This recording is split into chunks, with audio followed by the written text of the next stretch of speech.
Good morning, everybody. It's Mark Schultz here, and we're here for another edition of Recovery in Aviation. And today we're going to be talking about digital transformation. We're going to be talking about data, structured data, why that's so important within your business, and applications that leverage that within aviation aerospace. Stand by. I got a great guest, and we're going to have Q&A as part of the discussion today.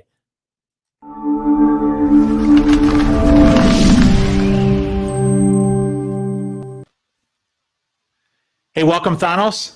Good afternoon from my side anyways, in my time zone. How are you, sir? Yeah, Thanos, where are you coming from today? Toronto, okay. Thanos is Eastern time zone, yeah. Thanos is the president and CEO of Aerosoft, and we're going to be talking a little bit about digital transformation, about content management, and subjects that I know are really interesting to all of you out there today. And we are going to have some live Q&A, and so I want to invite you to submit your questions to us today. Let me first start out by saying what I tell everybody all the time is, would you please consider sharing this broadcast? On the bottom right-hand corner of your screen, there's an arrow which allows you to share the broadcast and helps us to get the word out. And then in addition to that, down on the bottom, there is a comment box. And in that comment box, you can submit your questions as part of our conversation today. We would really like for you to be part of this conversation, not just listening. So we'd love for you to engage. Hey, Thanos, the way I like to start out with people is I just asked you where you were, and you said you're in Toronto today, right? Correct. Okay, excellent. And I like to know where people are that are watching the broadcast all around the world. And so if you're watching the broadcast today, would you help us out? And just in the comments, just say hi down below. Tell us where you are, and tell us where you're located. We'd like to know where you are. And then when the time comes, put in your questions, and we'd like to have some conversation with you about digital today, about digital transformation. Hey, Thanos, let's get started here. I know you've been in digital and you've been doing structured data and content management for many, many years. Thanos, how long has it been for you? How long have you been working on digital in aviation? Well, it will disclose my age. Since January 6, 1992. 1992. All right. Okay. So you got a couple of years of experience doing this, and that's why Thanos is on the broadcast with us today. Is because I want to leverage his knowledge of what's happened over the years, and how we can have a conversation about how you can implement digital and digital transformation within your business. Hey, we got some people that are joining us here. I got Brian Jacobs from Irvine, from California. Welcome, Brian. Glad to have you on board with us. And if other people are out there, just give us a shout out and let us know where you are. We'd love to have a conversation with you. So thanks for joining us today, Brian. Hey, Thanos, let's kind of go back a little bit to digital. I've always told people that one of the really important things about implementation of successful digital in their organization is having a vision about where they're going and what they want to do. Can we talk a little bit about, from your perspective, Thanos, there are so many different types of systems and solutions that a person could have. How does somebody go about resolving that and deciding what they want to do or what kind of systems that they need? What's your thought process on how you go about doing that, with a customer? Well, obviously we promote our own solutions, but when I look at the history of how I've learned and established myself in the domain, the value of digital structured content was first recognized by the manufacturers, the OEMs, the Boeings, Airbuses, and subsequently Bombardiers and Embraers, in generating the content that would support the maintenance of their aircraft in the field. And regardless of what form they actually delivered the material, believe it or not, early systems were digital, what I call in-house at the manufacturers, but they were delivering paper to their customers. Then in the next generation, they started delivering the content in CD-ROMs. So that all of a sudden became synonymous with, electronic data, electronic information, saving on paper waste, and so on and so forth. Yes, that provided the first step of efficiencies in moving let's say from paper to CD-ROM based viewers and stuff like that. But it only scratched the surface, and in some cases it created problems in actually truly having reusable structured digital content at the consuming end of maintenance information, which is the airlines and the MROs, whether they're in-house or external. And so it's very important to, when we are dealing at the prospecting phase with a customer, first to establish how they do the business today. And the reality is we're going to find models that are probably 20 years back in the concepts of technology. Yes, they may be using the latest release of FrameMaker or Microsoft Word in authoring the job cards. But at the same time, they could be on one window selecting cut and paste from a PDF deliverable from the OEM and pasting it inside their job card, and then going and deleting all the hard carriage returns in one and one. And they call that digital. That is not digital structured reuse of data in any shape or form. And yet that is very much the reality out there, I assure you, in hundreds of airlines in the world. Okay. Yeah, Thanos, one of the big problems that we have, that I see, is that we have lots of different ages and generations of data. Okay. We have lots of different aircraft types out there, mixed fleets. And then on top of that, every customer out there, every business has a different IT portfolio, right? And so the challenge ends up being is that how do you cast a vision for the future when there's so many changing variables or complex variables around you? Like, Thanos, let me boil it down, is that if I found that I was operating, multiple aircraft types and I had many different ages of data, structured data, unstructured data, and I said, I want to go with digital task cards, okay? Where do I start? How do I start to unwind that and create an environment that is capable of delivering, digital intelligent task cards when I have such a complex environment? Well, there's a perspective that needs to be also kept in view here at the center. We can have large discussions, intellectual or otherwise, at IT level, at maintenance management level, about applications, solutions, standards. We can have a battle between iSpec 2200 and S1000D.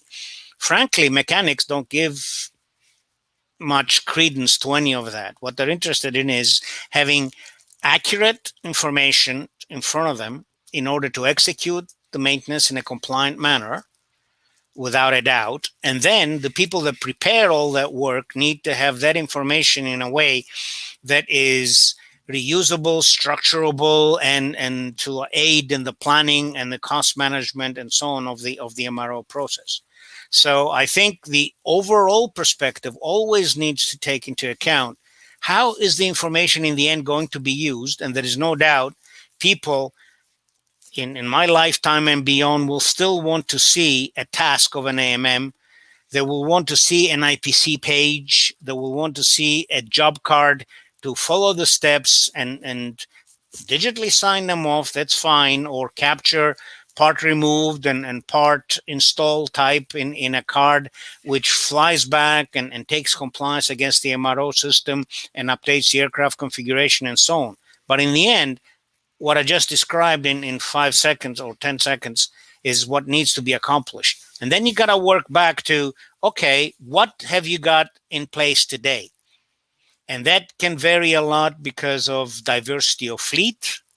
It can vary a lot because of diversity of technology platforms and generations, and then applications. And there are applications that have been in-house built for a long, long time, and they are absolutely cherished by some of the largest operators in the world. And then there are obviously commercial available applications in maintenance management and in content management and so on.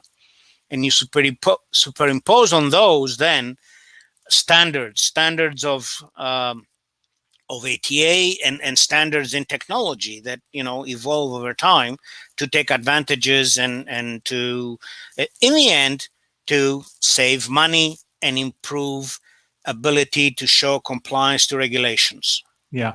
So Thanos, if I were to jump to the end of that process for a minute. You've just identified so many, complicating factors. And I'm sitting there, as a consumer out there, and I'm saying, what do I do with all this? How do I do this? Right. I have to interrupt you there.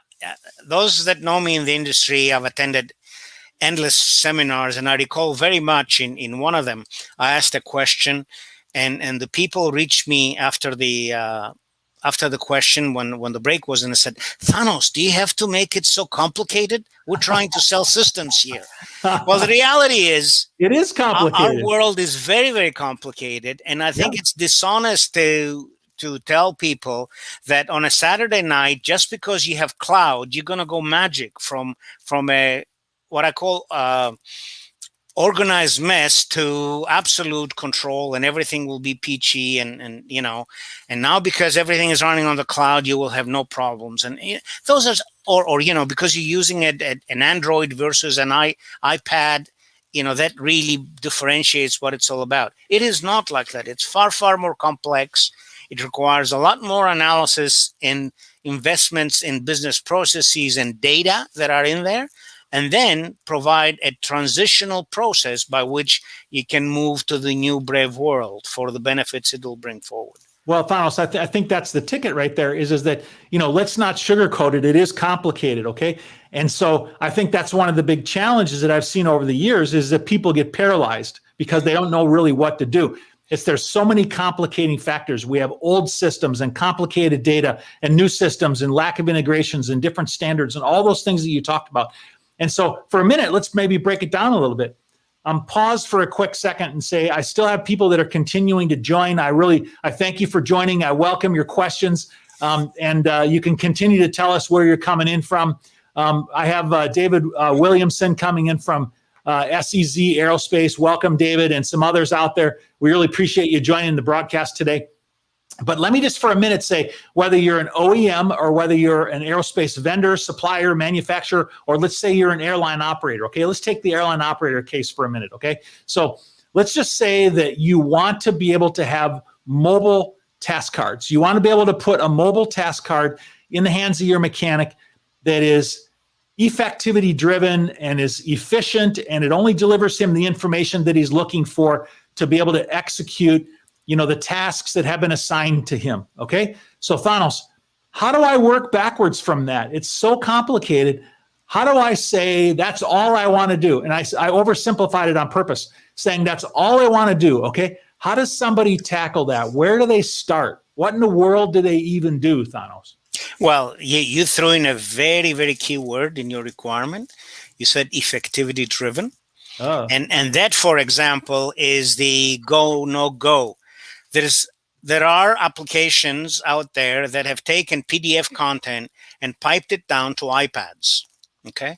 In addition to the communication costs and speeds and feeds and disasters involved in sending complete, let's say, monolithic type packages, the one thing you cannot do on something that's image of paper is what I call effectivity resolution. When you cast something to PDF, you've cast it.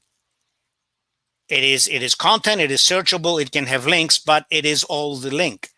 With effectivity resolution, what it means in our world and applicability to the S1000 world means show me only the part that's installed, show me only the job card that is applicable to this aircraft at this point in time, because it has accomplished certain service bulletins, or it has not accomplished certain service bulletins, or it's in this range of serial numbers, which are pre one mod or post another mod, and so on. Typically, the manuals, as they're issued by the OEMs, and depending on the OEM, some of them will generate you. Even in digital content, they will send you SGML content that has effectivity statements. Some of them will send them for your fleet. Some of them will send them for the entire production range up to that point in time. So you need technology, first of all, to select the ones that you have, number one.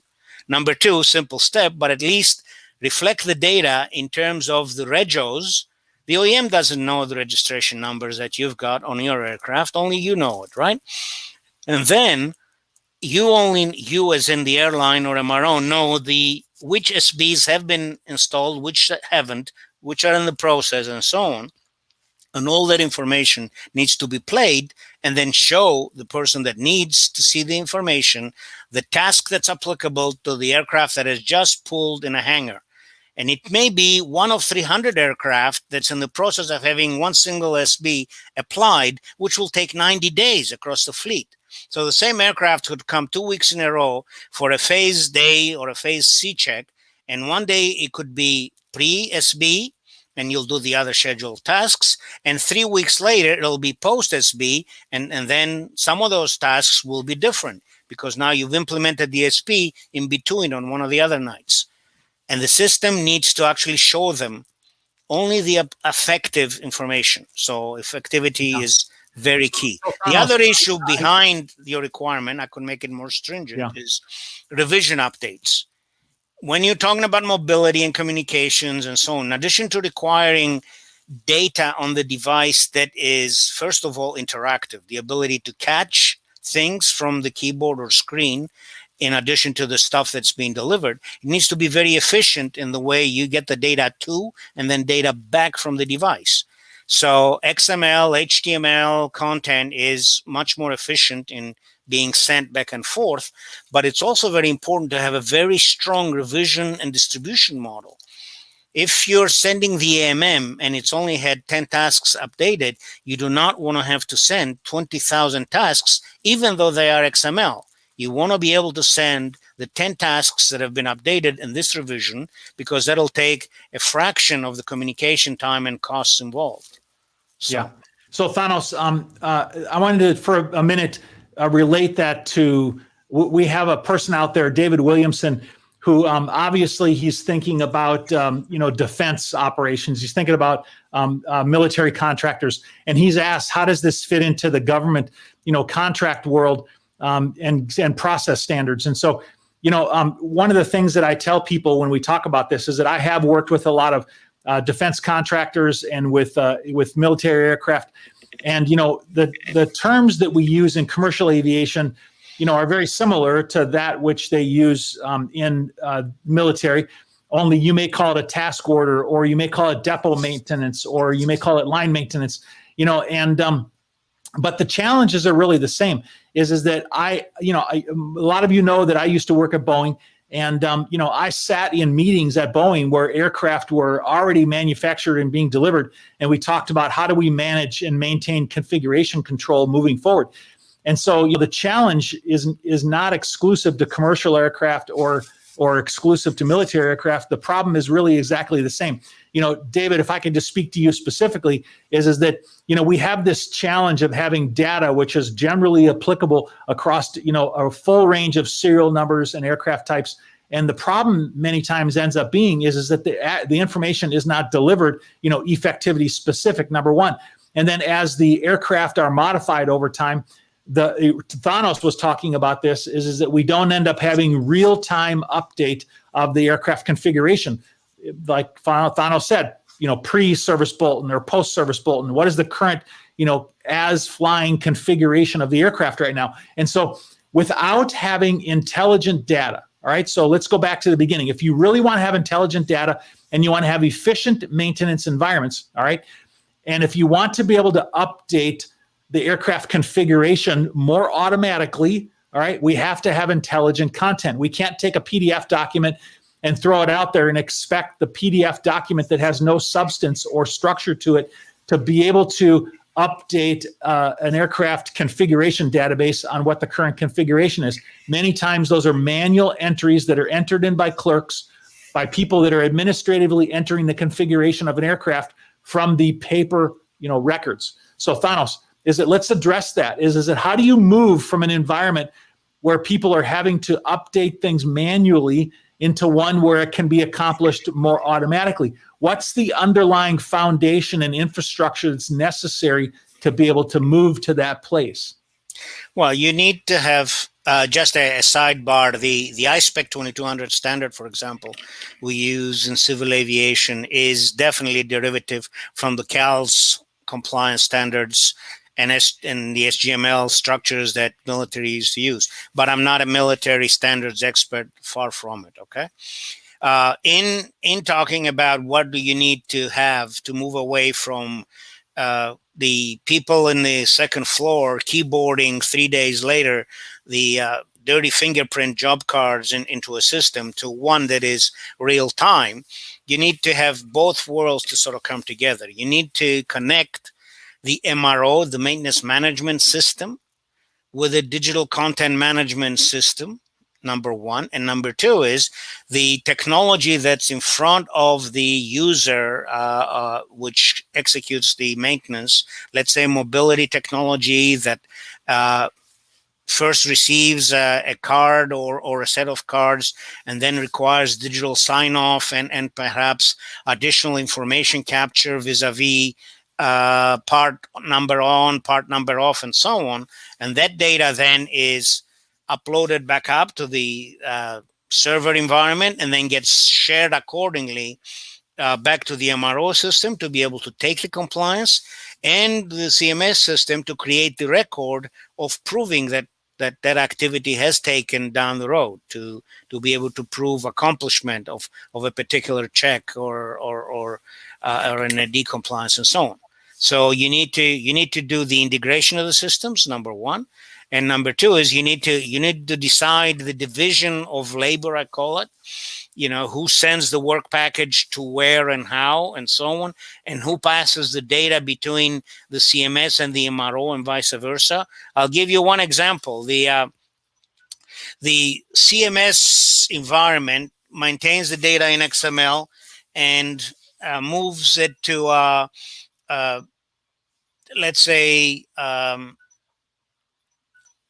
can pass it over to the MRO system, which can send the information to a digital to an output device that can be consumed by the mechanic. Or you can have the MRO system send the request, I want this set of cards of this package, and the CMS system then can assemble them and can blend them with the visit specific information, which inevitably the MRO system manages, and then it sends it to the device or even a printer. I mean, many systems still send them to printers today. Okay, so Thanos, I can just go to the manufacturer and get structured data, or I can't get structured data. If the process starts with, structured data in a content management system, is the structured data available today? The data is available. The challenge is in dovetailing the OEM content. It has price points and variations and standards and so on that all need to come into the table in the calculus. But more importantly, it's very significant to know what are the current investments. What does the existing data look like today, especially in items that are heavily revised at airlines and MROs, and job cards are the top item that comes to mind. And therefore, how are you going to dovetail in an ongoing basis the incoming digital data stream with the existing data stream at the airline or MRO? And then how are you going to transition them so that ultimately their content is 100% according to the newer standards, be it XML, be it whatever. Okay? Yeah. All right. So we get data, but I understand that sometimes the data might not be in the exact form we need, or there might be some issues or problems with it. And I've seen this happen over the years. I've worked with lots of different manufacturers over the years. And Thanos, is that a lot of our airplanes operating out there today are, 20 or 30 years old. Some are only a couple of years old, but the quality and the consistency of data, evolves over time, right? And so if I'm operating some airplanes that are 10 years old and some that are 1 year old, I get variations of data type coming into my system, right? Well, absolutely. Typically, when a manufacturer announces an aircraft, they also adopt the standard by which they will be issuing its documentation. So they will say, we are issuing it according to ATA iSpec 2200 and revision, let's say 30, right? But over 30 years, that content, that revision version of the ATA standard evolves, and some manufacturers follow it and upgrade the content to some extent. and some stand behind. And then standards change substantially, like as has been the introduction of S1000D as the newer standard for, let's say, a BH787 and an A350 and A220, which create a break in continuity. It's not just another revision of iSpec, it's a dramatically different standard, which, and in itself, it has its revisions. And those create also challenges when you have a mixed fleet. If you have a mixed fleet of 777, 87, 320, 350, and A220, I assure you the complexity of the CMS systems or system and its various databases you will have is very, very substantial. Yeah. So Thanos says that why can't you just manage that kind of data in a file system or use Microsoft Word, or what's the difference? Why do I have to have something as sophisticated as a content management system? Well, the scary part is that, in fact, many have attempted. Early implementations of systems even were actually doing things in a file system, number one. And number two is several in-house systems have been in that manner. First of all, databases by their nature have all the aspects of defining the models and the security and the interrelationship of the elements. And with digital data, you have not only the data that you actually get to see and use, but you also have a background dimension known as metadata, which is very critical information vis-a-vis why has that data, for example, been changed and when and by whom and so on. And that becomes integral in the overall digital database that at any point in time says, yes, we display to the mechanic the job card ABC of revision 62 of the AMM and 47 of the MPD, and we changed it because of this change authority, and that's why the information is or was at that level. Okay, and that information, by the way, needs to be kept and archived for at least 10 years beyond the actual date that information was used in maintaining an aircraft. Yeah. So maintaining history of that is important. All right. Okay. So Thanos, we're kind of narrow this down here right now, in that what we wanted to talk about today was the foundations that were required in order to be able to put a baseline capability in place for future or for current today applications. All right. And so next week, I'm going to give you a little preview. Next week, we're going to talk about business problems that are being solved, specifically like work cards or revision management or actually how people go about managing and customizing data according to their specific needs. But in order to be able to do that, we found over time that we need a baseline foundation of intelligent data and a place to be able to manage that. So we need to be able to get data from the manufacturer. We need to be able to put it into a content management system. It needs to be able to be processed against previous revisions and manufacturer and specific operator changes. And we then have the ability to be able to establish connections and integrations and repurpose that data back out into other systems. So that's really the crux of what we're talking about, right? Yes. Yes. Okay. Now, I'm just going to bring up one more question here that was brought up. I think it's a great question. David Williamson keeps asking us good questions. He asked one here about, other support systems. Like, for example, we're talking a bit about aircraft maintenance and how structured data is being used for aircraft maintenance. Have you seen structured data being used for ground support equipment or for other applications within aircraft maintenance and support? Well, I've certainly seen it in the flight operation side. Yeah. For sure. It's a big, complex world and so on. In GSE and in testing and so on, there are some manuals that I've seen that's available.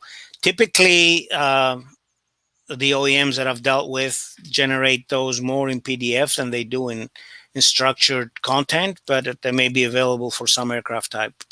Well, but Thanos, is it also, I think I've heard you tell in the past in some of our previous broadcasts that even though you may have a hybrid environment of data, you may have structured data, you may have PDF and different things like that, is that a content management system can give you a centralized environment where you can mix that data, right? Where you can have some structured data, some PDF, you can insert data, and the end result is that you can repurpose that data in more sophisticated ways from that hybrid data set, right? It's not only that you can, it's you must. It is inescapable. You cannot create a manageable transition from what the airline has to where the airline should get to if your CMS system cannot accommodate the world of PDF, I call it, with the world of XML. And it has to combine the two, not just at document level, but at insert level. For example, you can have an AMM that's effectively in XML, but in between it can have supplements and amendments of the airline that originally authored in an application like FrameMaker, but they've been cast into PDF, and they are inserted between the pieces of XML. And when it's all generated into the IETP, you view the valid XML, and then you view the applicable supplement or amendment. And over time, the airlines convert some of that content to be native XML content so that it dovetails more efficiently with the future revisions of the OEM content. Yeah. So Thanos, a number of years ago, it's been quite a while ago, but I used to manage a technical publications organization at an airline. Okay. And I don't know, I think we had 15,000 vendors or something like that. And CMMs, there was 15,000 manuals and there was 5,000 vendors or something like that. It was a long time ago. But anyway, the point is that we had a lot of different types of data to be able to manage, right? And the system was required to be able to handle all those different forms and types of data, all right? And it wouldn't be possible to efficiently do that without having sophisticated, systems. And so to answer that question specifically, I'd like to say that we live in a hybrid world. We are going to live in a hybrid world for many, many years. And so it's important for us to be able to take in different kinds of data, to be able to modify, change, and manage different types of data, and then to be able to repurpose them. And so I would very much say that, like even in a ground equipment operation or any operation which has mixed data form types, that having a content management system gives you the ability to more efficiently manage that, because you're going to have some structured data, some unstructured data, and a lot of different inputs and outputs that are coming out of that system.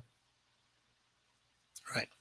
Yeah, exactly. All right. Okay. Well, listen, this is pretty much the things that we wanted to talk about today. We've been online for about 32 minutes here today, and we wanted to basically bring up a foundation and discussion about content management, about structured data, and what the baselines are for being able to create a more sophisticated, efficient future with digital.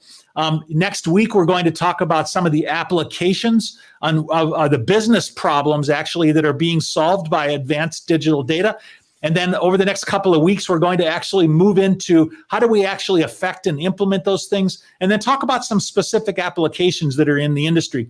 If you'd like to be on the list and be notified of the broadcasts that we're doing and the upcoming broadcasts, there's a URL going by on the screen right now. It's solutions.digitalaircraft.org. And specifically, Thanos has agreed for the month of March to be able to be part of broadcasts with me where we talk about this challenge. And on the 16th, 23rd, and 30th, we're going to have additional broadcasts that we do where we talk about digital transformation and how to effectively implement advanced solutions within your organization. Our goal is to be able to help people become more and more familiar with this, what other people are doing, how they're achieving success, and how you can accelerate and achieve some of the efficiencies that you're looking for in your organization. All of us are looking for how to be successful in digital, and digital transformation in the aviation aerospace industry has lagged behind some, and we're trying to help people to be successful in accelerating that within our industry. Thanos, I thank you so much for being part of this broadcast today. I really appreciate your knowledge and expertise and what it brings to the table in these conversations. Thank you, Mark. See you next week. Yep, great. Very good. Hey, everybody, thanks for joining us. I appreciate you being here. I'll sign off by saying fair winds and following seas, and thank you for joining us, and we look forward to seeing you next week at 10:30 Pacific, 1:30 Eastern. as we continue this conversation. Thank you and have a great day. Bye.